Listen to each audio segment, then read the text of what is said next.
Hi, everyone. I'm Nicole Carr, and on behalf of the ADDitude team, I'm delighted to welcome you to today's ADHD Experts presentation titled When Emotions Block Learning for Students with ADHD.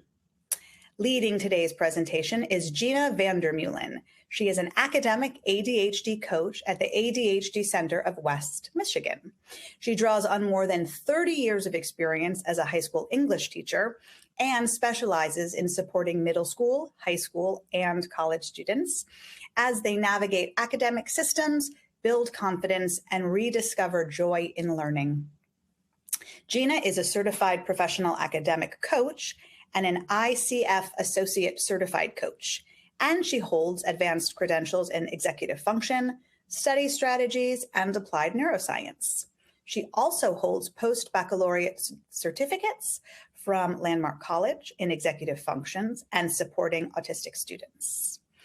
Gena is currently pursuing a doctorate at the Bridges Graduate School of Cognitive Diversity and Education in Los Angeles. We often wonder, why do students freeze, shut down, or become emotional in class, even when they have the skills to succeed? Emotional regulation shapes learning, motivation, and engagement. When students understand their emotions and feel supported, they're better able to manage stress, build positive relationships with peers and teachers, and learn in a stable environment. In this webinar, we'll examine what blocks student progress and how educators, caregivers, therapists, and other adults can respond with practical, compassionate strategies. You will leave with tools to support emotional regulation and create learning environments that feel safe, supportive, and effective. So we'd like to begin today's webinar by asking this question to our live audience. Which of these learning blocks resulting from emotional dysregulation presents the biggest problem for your student? And you'll see a list there of various options. So please choose that. You can share your responses in the comments box below the video, and we'll circle back to them in the Q&A. While you do that, I will mention that answers to common webinar questions about slides, transcripts, and certificates of attendance can be found by clicking the FAQ tab of your webinar screen.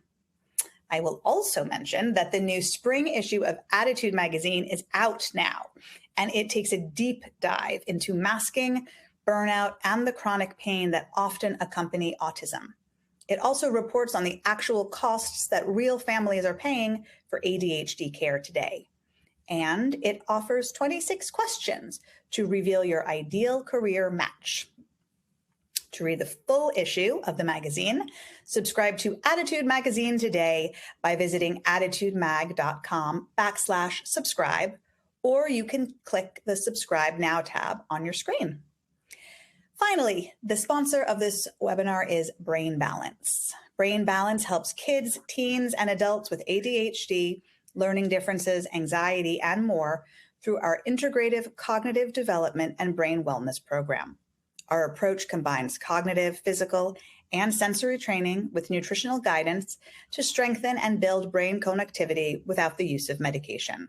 Stronger connections translate to improved attention, behaviors, and social emotional well-being. ADDitude thanks our sponsors for supporting our webinars. Sponsorship has no influence on speaker selection or webinar content. So without further ado, I'm so pleased to welcome Gena VanderMeulen. Thank you so much for joining us and leading this discussion. Thank you. Okay, so, let me go to the beginning here.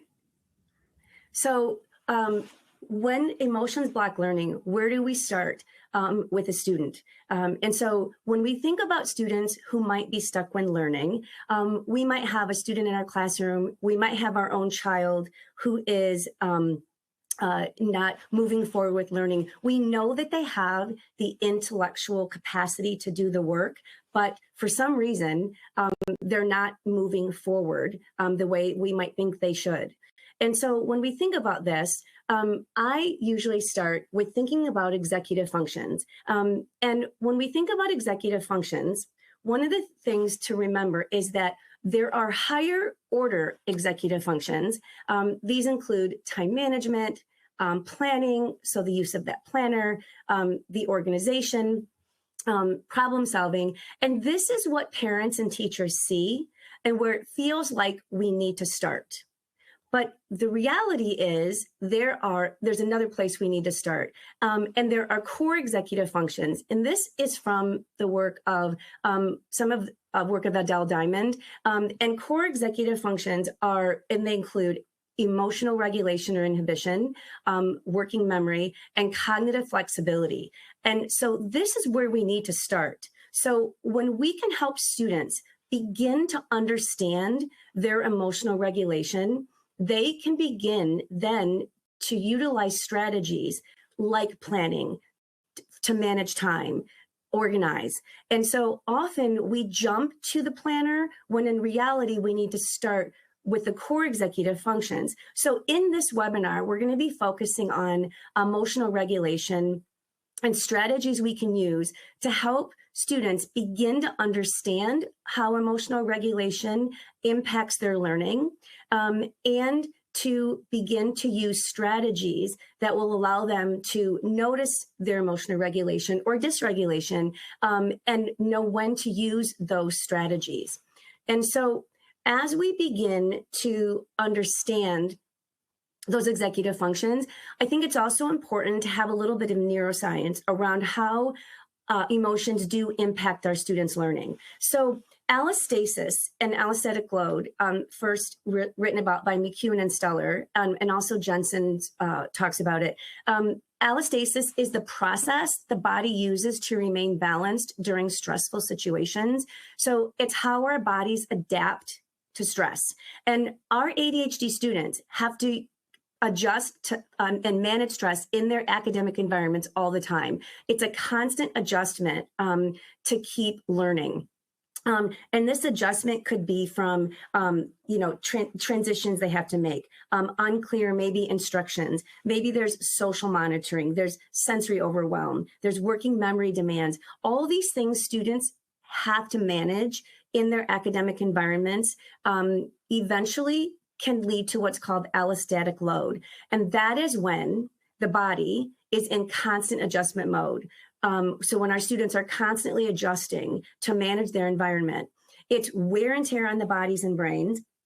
And when there's finally too much stress for too long without recovery or rest, the key for our students is it eventually that stress causes exhaustion and breakdown, which is allostatic load. And so what this does is it affects our students by decreasing they have decreased tolerance, decreased creativity, decreased patience, social skills, and decreased cognition. And so essentially what this does is it depletes our resources for learning and our use of the executive function. So this emotional regulation piece is so important because when a student is in a constant state of managing, adjusting to their environment, they eventually can lose access, not the ability. They have the cognitive intellectual ability to do the thing we want them to do, but they lose access to it. So what we need to do, and what I try to do in my work with students, is help them to understand emotional regulation and to begin to give language to how they experience emotions and how they experience emotions in their learning environment. And so what we can do is we can increase a student's perception of control. We can increase their choice. We can teach self-regulation techniques and avoid reacting to the symptoms of allostatic load. So the symptoms of those late assignments, the symptoms of missed work, of procrastination, right? Those are symptoms of our students being overloaded emotionally. So when we can start to work on help students understand emotional regulation, we begin to give them access to learning. And so, as Jensen states, there are not unmotivated students, there are just students in unmotivated states. But the good news is that we can work to help students manage these states and to move into a state that allows them to do the work that we want them to do or that they need to do in school. And I want to also briefly touch on twice exceptional students. Before I get into the actual case studies, I will be mentioning several twice exceptional students. And so a definition of twice exceptional students is that these are students who demonstrate the potential for high achievement or creative productivity in one or more domains, such as math, science, technology, the social arts, the visual, spatial, or performing arts, or other areas of human productivity, and who manifest one or more disabilities as defined by federal or state eligibility criteria. So essentially, twice exceptional students are exceptional on both ends of the learning spectrum. They have a learning challenge and they're also gifted. And one way that makes it easier to sort of conceptualize this is the Bridges Academy 2E Center for Research and Development has a couple of visuals I'm going to show you. So the yellow is a student's exceptionality gift. The blue is the challenge, and together those equal green. And so when we think of the exceptionality, the high ability, the potential in one or more areas, we combine that with ADHD, autism, anxiety, specific learning disabilities, and others. Together, those equal green, which is the 2E student. And the reason that this is so important to sort of visualize this way for our twice exceptional students is because together they make green. It's very important for emotional regulation for our 2E students that we support them both in their gift and in their complex challenge, because they are green. They're not one or the other. We need to think of both and give supports in both. What happens with our 2E students, which often leads to emotional dysregulation, is that they are missed totally. Maybe their gift and their challenge sort of balance each other out. So they're not noticed for either being gifted or having ADHD or a challenge. They could be misdiagnosed with something different, totally misidentified, and ultimately misunderstood. And this leads to emotional dysregulation in many of our 2E students. So for 2E students, it's really important that we support both their gift and their challenge. And it relates to emotional dysregulation. And I bring it up because so many of the students I work with are twice exceptional and are often missed and misidentified in their academic settings. And so today, as we talk about the students that I work with in case studies of real students I work with, I'm going to be talking about several tools and strategies. They're listed here. And I also want to tell you that all of these documents are in your event resources section. You'll have access to the full documents. In the interest of time, I'm not going to go through the entire tool for each one, but I'll go over enough of it that you can make sense of it. And so it's types of perfectionism, the learning space, the window of tolerance and window of tolerance plan, the emotional learning ladder, and then level strategy. So I'll be talking about students I work with, how they presented, questions I ask them in our work together, and then the tool I used and what they learned. And so two of the first students are Sally and Maya. These two students came to me and with some emotional dysregulation and an inability to start their work, lots of missing assignments. And they both had similar stories in that the first time that they wrote, whatever they were writing had to be perfect, so it was difficult to start. They also felt like they had to have all of the time needed at once, at one time to finish in order to start something. And neither of them liked time limits and on homework. And Sally gave an example in one of our first sessions together that she had an assignment that she for in one evening, and the assignment was to outline paragraph number 1 and find 2 quotes. And she spent the entire night finding 20 quotes and never did the outline. So we wanted to unpack, okay, what was happening there? And Maya, a specific example, she rewrites sentences multiple times, but they often also say the same thing. So I actually had her write with me in one session, and as I watched, I noticed that she was rewriting the sentences over and over again, but saying the same thing. So what I did is, and I know there are lots of questions here, but I wanted to give you an idea of how I ask curious questions to find out or unpack what's happening with students when it's difficult to move forward, when the planner's not working, when they know what they need to do and they want to do what's being asked, but somehow, for some reason, they're unable to move forward with the task. And so I asked them, what is your role? What is that matters here to you? What feels authentic to you? How does this rule, and often it's their own rule, right? How does the rule you have for yourself affect you? How is this helpful or unhelpful? What story are you telling yourself? And how aware are you of those rules and expectations? How can we make the rules more flexible? And on a scale of 1 to 10, how ready are you to make changes? And so all of these questions are helping me to help the student sort of unpack, figure out what might be happening that's making it challenging for me to do what I need to do. So with Sally and Maya, I use 2 tools. One is called the types of perfectionism, and one is called the learning space. And so the types of perfectionism here is based on the work of Adelson and Wilson in Letting Go of Perfect, and Lisa Van Gemmert's Perfectionism, A Practical Guide to Managing Never Good Enough. Both of those are excellent books if you're working with students who have emotional regulation issues around perfectionism. And so the types of perfectionism helped me with these 2 students because they both would say that they had perfectionistic tendencies, but what does that mean? And how do we unpack that? So this tool helps us to discover, okay, well, how does it affect me? So the academic achiever, for example, has to earn 100%. And this is the student that if they get 98, they're going to ask why, and is there extra credit to get that 2%? And when I was teaching, I taught writing and experienced this with students a lot. If they lost points, they wanted to know why and what am I going to do to make up those points? So the academic overachiever.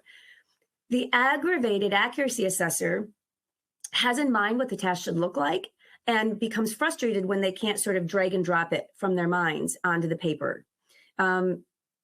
The risk evaders are afraid to take risks. They give up if not right on the first attempt, and they want to be the master, but never the apprentice. And so for gifted students, this is pretty common because for gifted students, especially early in their education, so many tasks are easy that these students don't often learn how to be challenged, how to be uncomfortable in learning, and therefore become emotionally dysregulated.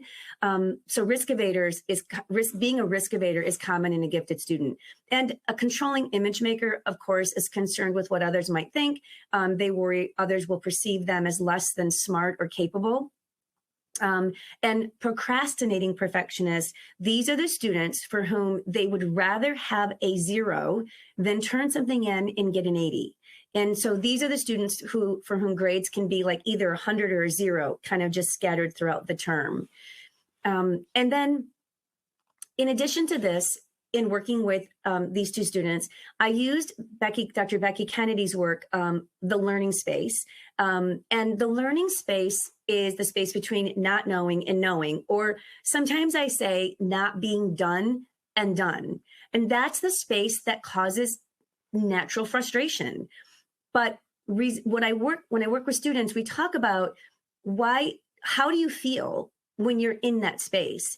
Because resilience really doesn't come from getting to knowing or getting to done fast enough or as quickly as possible, but rather from the length of time we can tolerate that. And what I found with these 2 students and students with perfectionist tendencies is that they have a really difficult time being in that learning space. So they become emotionally dysregulated there and they're not sure how to handle it. So once we begin to sort of name this and notice it and understand, oh, this might be what's happening, then it becomes, okay, we have something to work on. Now we know what it is and we can name it. And we can talk about strategies to help you to be there, to experience it, and to be able to tolerate that frustration. And so what did they learn? What did they discover in my work with them? They both learned about, especially Sally learned about a controlled start, which I'll talk about, and also increasing the tolerance for distress. So Sally discovered that she didn't feel, and these are her words, by the way. I really kept the words and all of this, the information I'm sharing, as close to what students said as possible. She said she didn't feel in control until she was done with an assignment, but it was hard to start until she felt in control. So through our work together, she realized that starting could be control, which eventually helped her to begin to start. I mean, it's a long road, but beginning is what we want to work on. And so she also realized that noticing her thoughts and behaviors helped her to feel less anxiety and have that control over starting. And that she is a risk evader and a controlling image maker. Maya realized, and she's the student who had to have every sentence correct, that she's an aggravated accuracy assessor. And she said that starting is just so daunting. And when you put that first word down, then there's a whole thing in front of you that feels like it has to be perfect. But she's slowly increasing, I should say, she's increasing. I'm still working with her ability to manage the distress of not editing so many times. It's a long process. It's not like we just all of a sudden realize this and we have a big change. It takes a long time to really make the change to be able to manage the distress. The next student is Lucy, and her story when she came to me was she really avoided self-advocacy. She said she was extremely tired at the end of the day, and she avoided studying. And she realized that exhaustion bumped her out of what we call the window of tolerance, which is one of the next tools I'm going to talk about.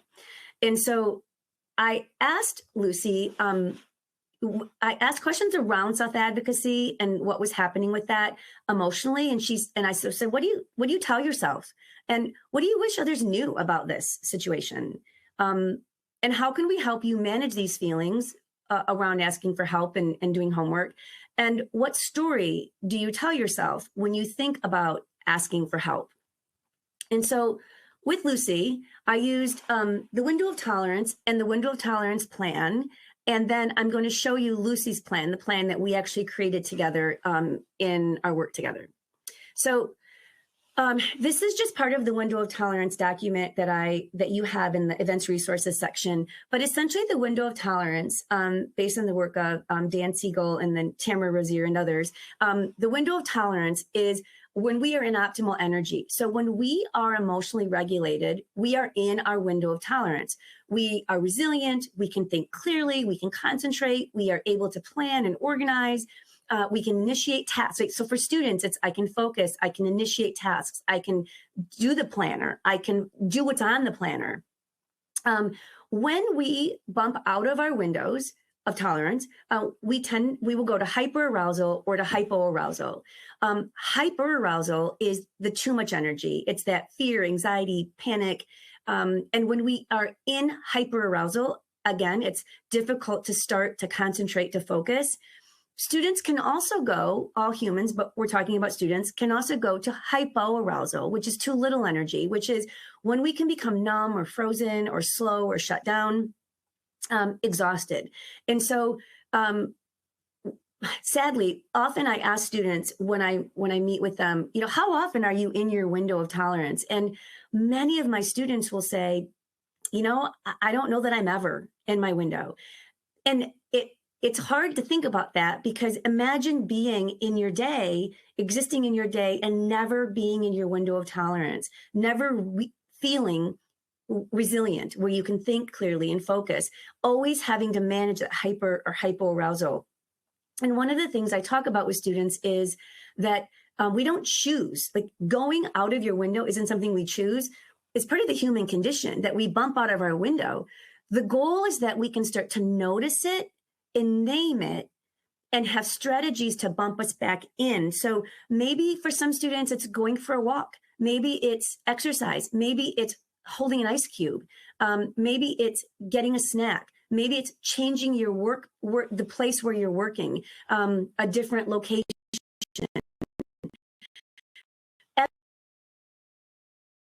Every student, but learning when we're not in our window of tolerance when we're emotionally not regulated is very challenging. And our ADHD students are out of their window of tolerance, which means that they lose access to learning often. So one of the things I started to do with students was I created the window of tolerance plan, which is basically step one. We walk through their day from morning to evening, and we just list, what's your day like? And then step two is, what are the things that move you out of your window of tolerance? And we just list some things. And then three, what are things that might help you get back into the window? And students have very interesting things that bump them back into their window. And I'll be sharing some of those with you as we move on in the presentation. But it then ends with a plan. If this happens, or if then I can or I will. Or when this happens, I can do this. So if I have a difficult exam coming up, I will create a detailed study plan.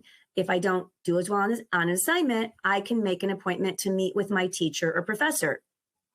If I get stuck in a question, I will pretend I'm on a mini vacation.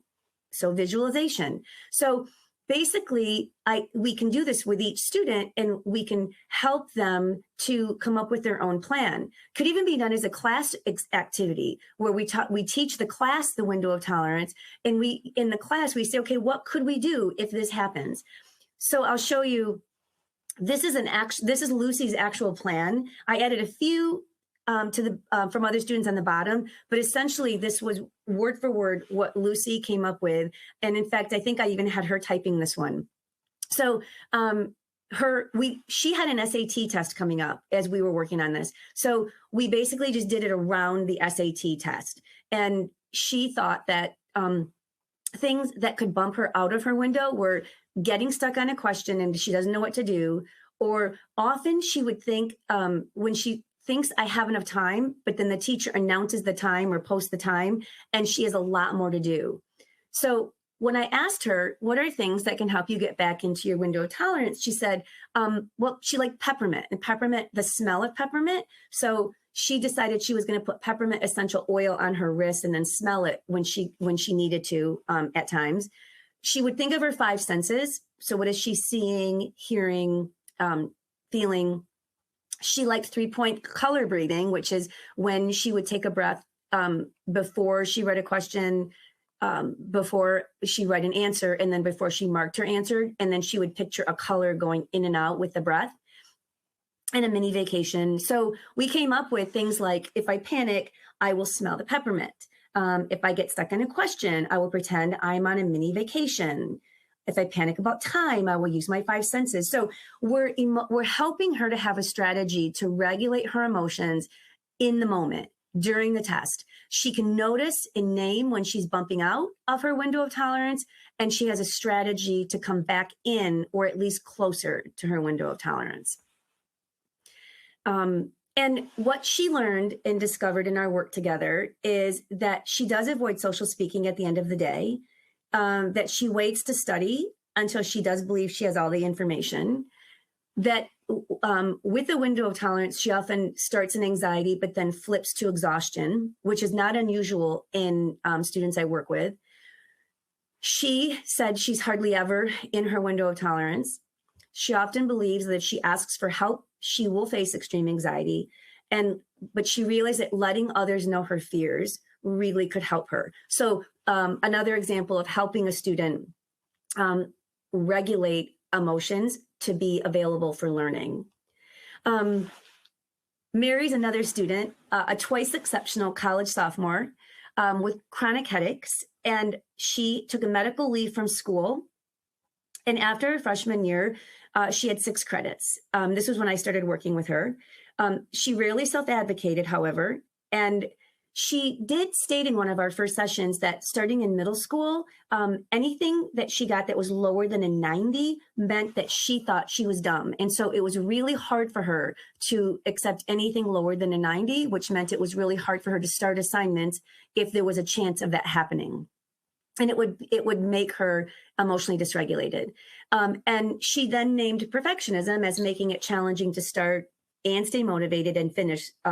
Those were her words. And so with Mary, I asked her questions like, what's painful about this? Because she would talk about how uncomfortable it was to be in school and to have to start these assignments. And when is it the worst? And what's the pattern of it? What are you telling yourself? What do you believe? What's the story you tell yourself? When do you feel in control? What is it that you want? And what do you want your professors to understand about you? I asked that last question because she wasn't self-advocating for herself. And so I wanted her to think about, what do you really want your professors to know about you?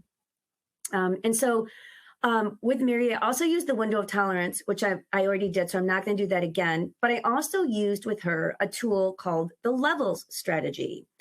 And so the levels strategy is also from Lisa Van Gemmert's book, Perfectionism, A Practical Guide to Managing Never Good Enough. And it's basically, there are 5 levels. It makes assignments into 5 levels. And so level 5 is like something that is going to dramatically impact your future. It's like the SAT, the ACT, and a level 1 assignment would be, you get credit for turning it in. It's just graded on completion.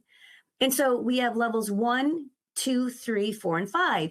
And often with perfectionists, with students with perfectionistic tendencies, they think everything is a level 5.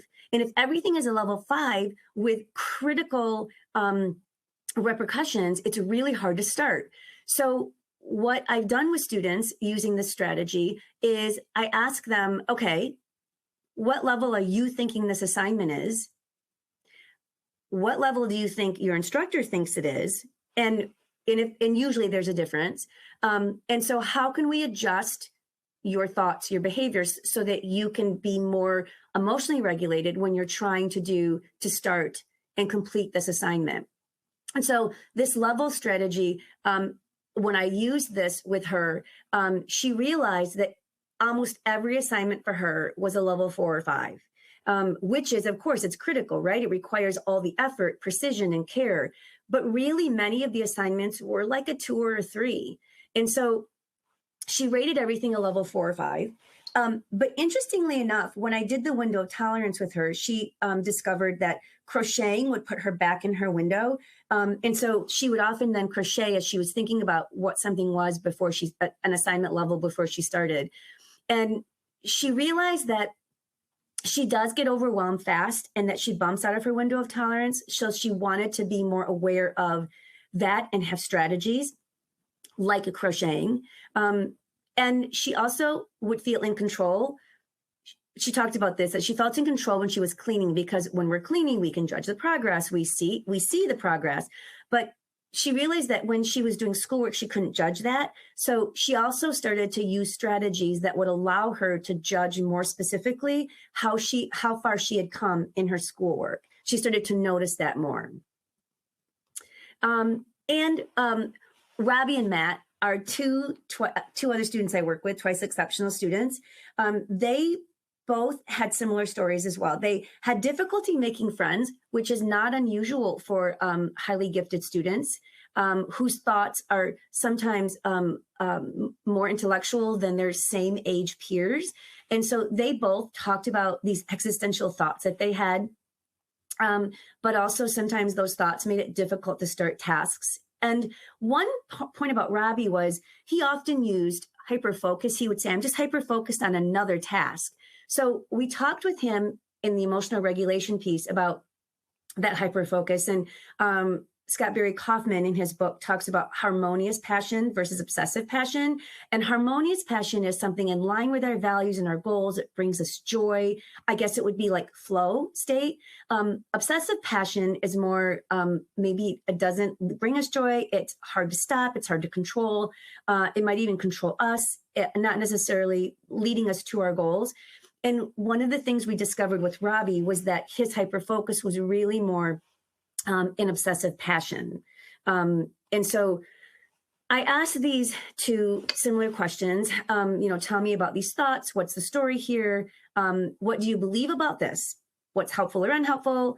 What do you notice about when it's challenging to start or when it's easy to start? And again, what do you want people to understand about you, or what do they not understand? And then what happens before, during, and after going into that passion activity, specifically for Robbie? And so I used with these two students a tool called the emotional learning ladder. And I'm going to also show you a sample of their words as they created their own emotional learning ladder. So the emotional learning ladder, based on the work of Dr. Rosier in her book, Your Brain's Not Broken, essentially describes 5 levels of emotional health, and we just translate it into learning. So level 1 is I'm calm and I'm ready to learn. It's like, bring it on. Level 2 is I'm open to learning. I'm attending to my situation. I'm aware of what's actually happening, not necessarily threats. Level 3 is I'm kind of on autopilot. It's getting harder to focus. And so here's where we need to start asking about my emotions. 4 is I'm surviving school, but not really able or wanting to learn. And 5 is I'm just unable to learn at this time. I'm exhausted, I'm emotional, and I'm unreasonable. And Dr. Rosier talks about how we bump up and down these levels all the time, just as humans. And she talks about the strategy of using a bungee. So when you drop down, what can you use? What for you personally would help you re-engage, help you to bump up a level? And so when I work with students, I have them come up with their own words. And it's interesting. I have lots of examples of this. I just picked 2. And it's interesting to me how students have words when we let them have words, when we ask them about how they would describe their learning ladder. So one student said to me, level 1 is I'm hyper-focused, I'm energetic, there's no resistance. And he used overall the metaphor of a pipe. And in level 1, the pipe's flowing, the water's going. Level 2 is I'm vulnerable about my next decision. Again, these are their words. I find this profound. He said, things are starting to distract me, but the next decision is going to be crucial. And the pipe is losing pressure.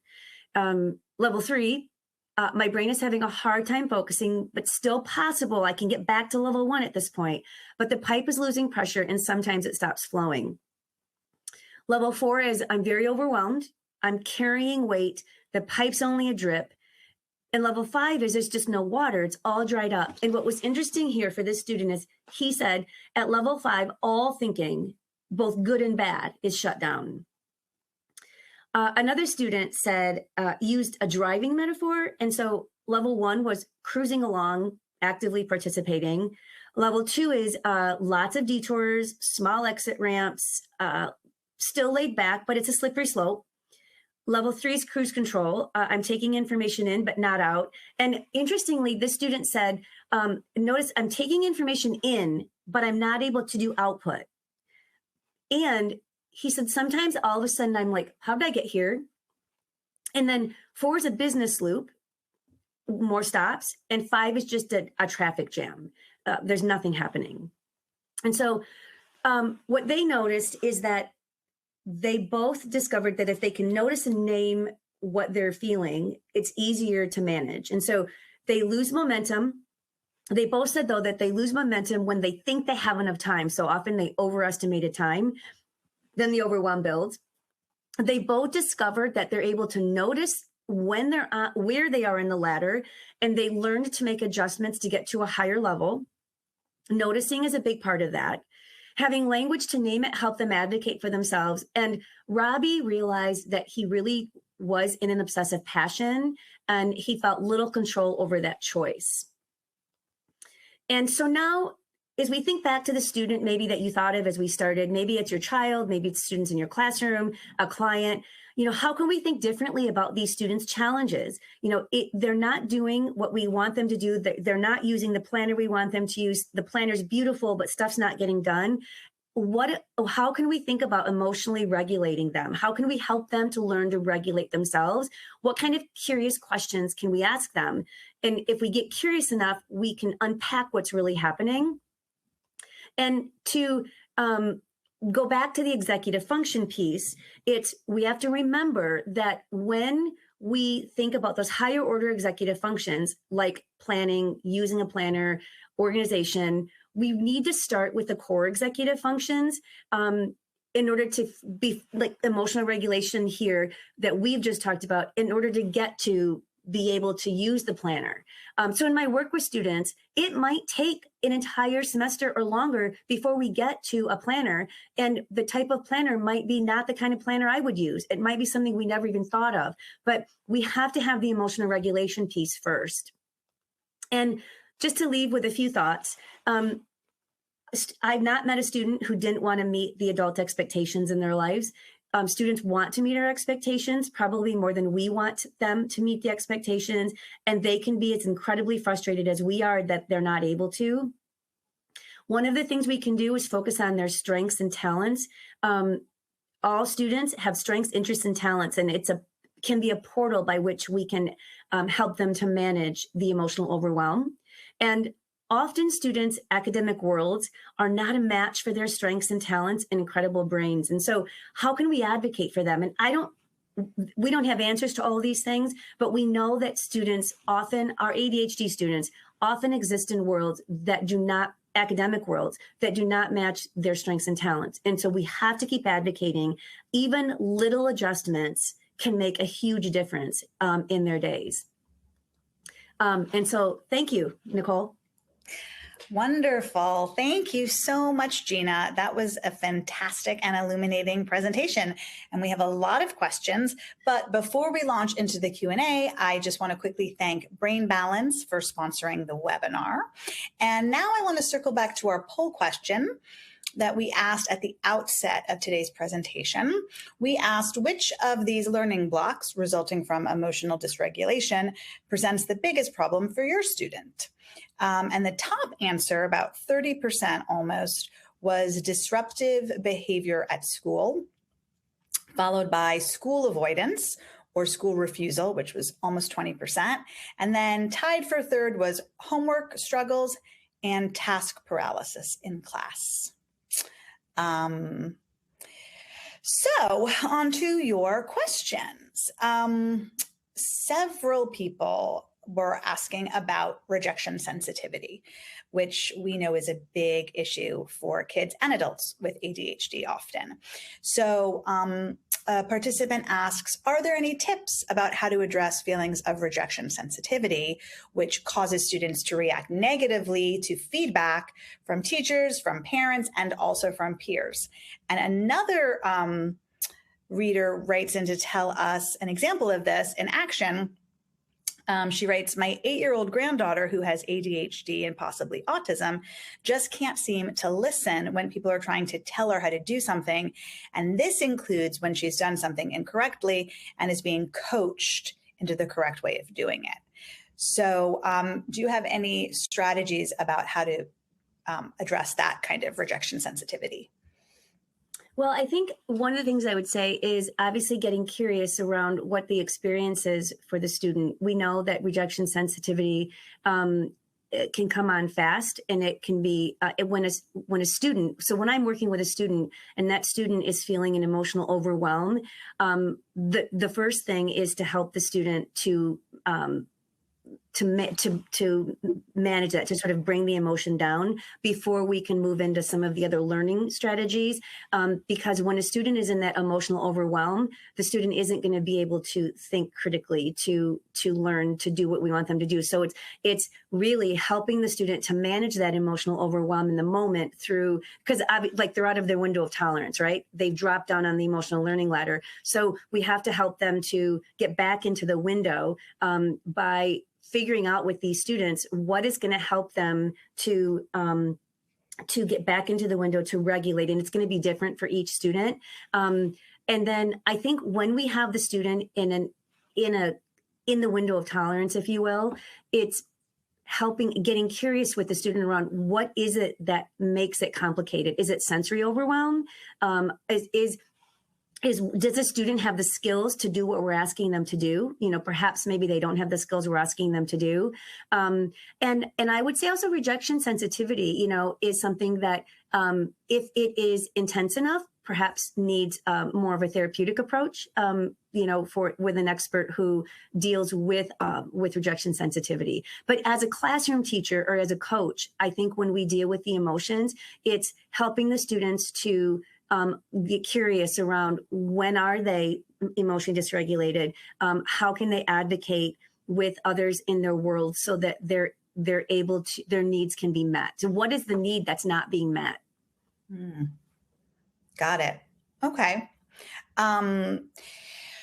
Another participant asks for help with a student that is in denial of their ADHD diagnosis. So this is a parent, and they are saying that their child refuses all assistance and suggestions with learning. The child often says, I feel like I should already know how to do this. I shouldn't need your help. I don't want your help. So how do you offer help when it's not welcome? Yeah, okay, so a couple of things for that one. One is when a student, so as an academic coach, when a student comes to coaching and if they literally don't want the help, we can start, but it's going to be a slow process. And it's first with that relationship building, right? Building a relationship with the student of trust. The student has to trust that we have their best interest at heart. But in the end, if a student doesn't want the help, we can't force them. We can't force the help there. What I would say is to lean into the strengths and talents and interests. So that student might blossom, for example, in a mentorship. If that student has an interest in, I don't know, music or writing or art, it's finding someone who can mentor that student in that interest and talent area and start there and let that be the portal by which we eventually get to some of the other pieces.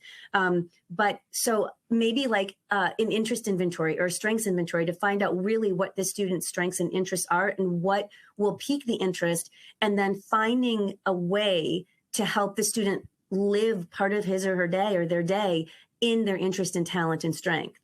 Go that route rather than just focusing only on the challenge. Thank you. So now I'd like to ask some questions from teachers and educators. One teacher who teaches third grade is asking, what do I do with the other children in the class if one of my students becomes really emotionally dysregulated and needs some help and support? How does she balance that in the classroom?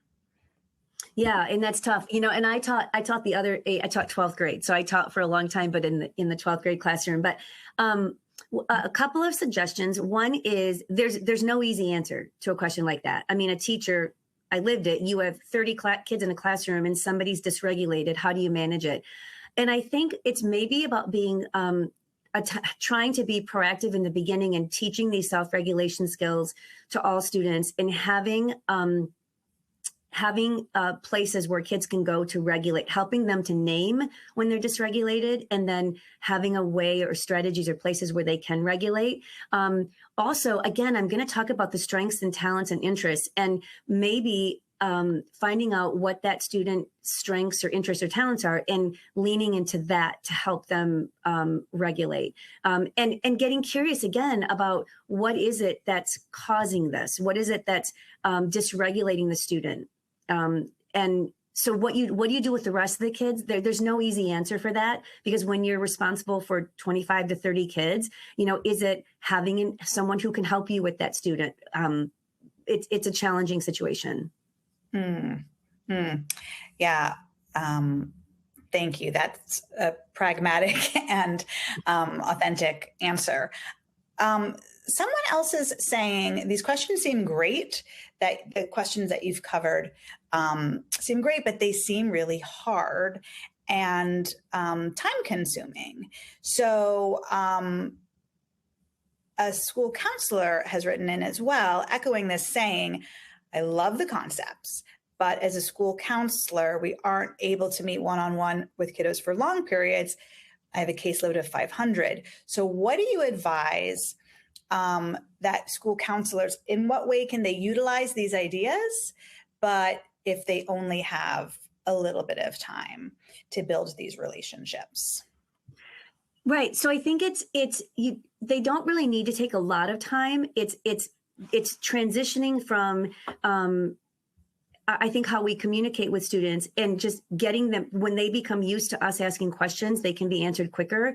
But I also think it can be done in a group setting. Like, this doesn't have to be one-on-one. So when I was teaching knowing now what I know since I've retired from teaching, if I went back into the classroom, I would do lots of these questions as like, whole classes with in a group setting. It doesn't have to be one-on-one. And so I think it's just maybe switching the thought process that this doesn't have to be one-on-one. It can be in a group setting. And it can also be, when I'm coaching with students, these questions, we don't spend hours on these questions. It's just rather than saying, do this, I'm asking a question to be curious about what's happening for you in this moment.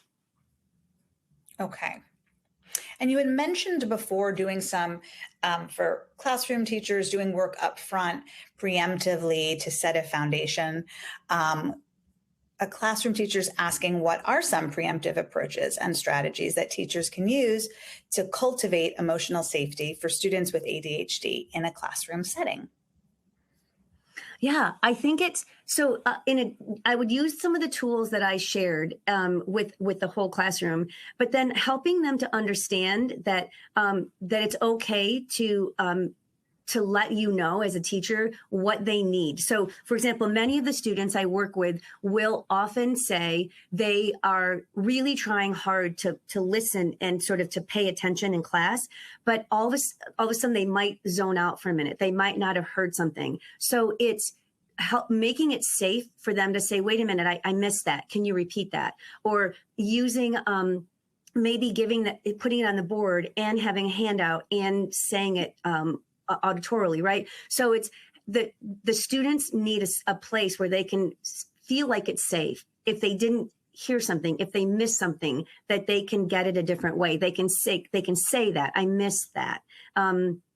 Or if a student, for example, needs information in a different way, maybe, for example, when a teacher is lecturing and the students are taking notes, for example, and the student's having a hard time in almost cognitive overload of having to hear what the teacher is saying, think about what to write down, and then writing it down, and then missing what was said, making it a safe place to say, oh, can you repeat that? I didn't get that. Rather than, for example, some of the students I work with are afraid to say that in classes because the teacher will say maybe, oh, well, I already said that. And I already said that, you should know that. But the reality is our kids are trying, they're working hard. And sometimes they do need to ask again, or they do need it given a different way, or they do need more time to process, right? That if they have a slower processing speed, they have the cognitive ability to do the thing. They just might need a few more minutes to process, and that a safe place to be able to do that. Okay.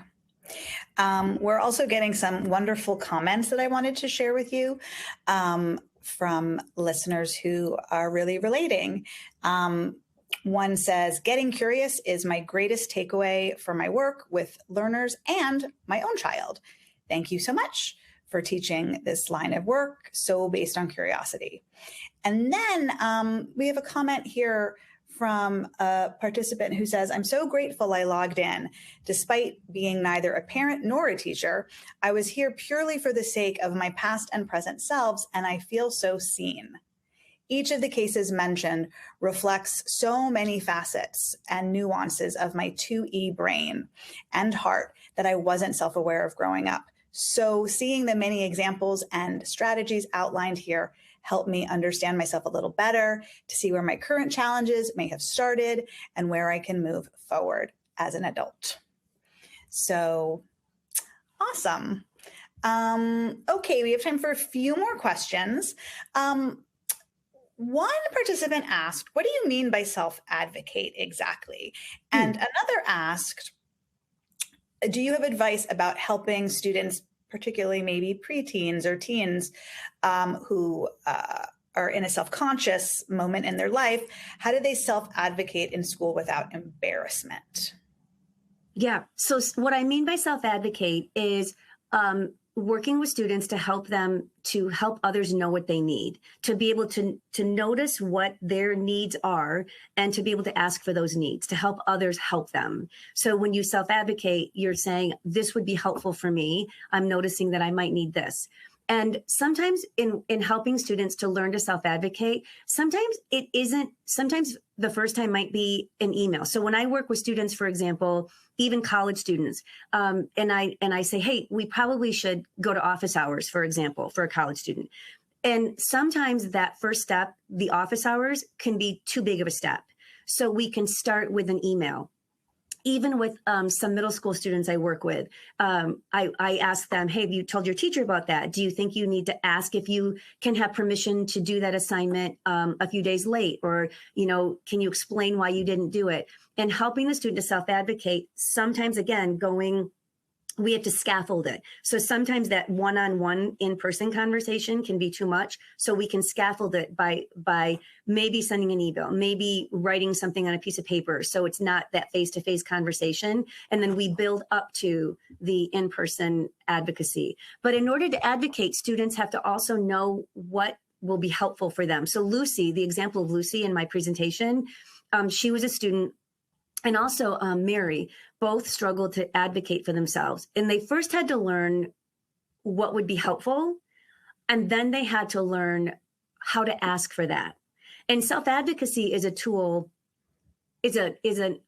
that's so important in our entire lives, right? We advocate for ourselves all the time by helping others understand what would be helpful for us. So for students in school, it's helping them to notice what would be helpful for them to learn more efficiently. How can the classroom be friendlier to them? And how to ask for how to respectfully ask for what would be helpful for you. Got it. Thank you. Some parents have written in to say that their children often have intense emotional responses that are internalized and masked in school, such that the teacher doesn't get to see what's going on. And so they're asking, how can they best communicate these emotional episodes and their consequences for learning with classroom teachers, especially if those teachers are not necessarily very educated in ADHD symptoms?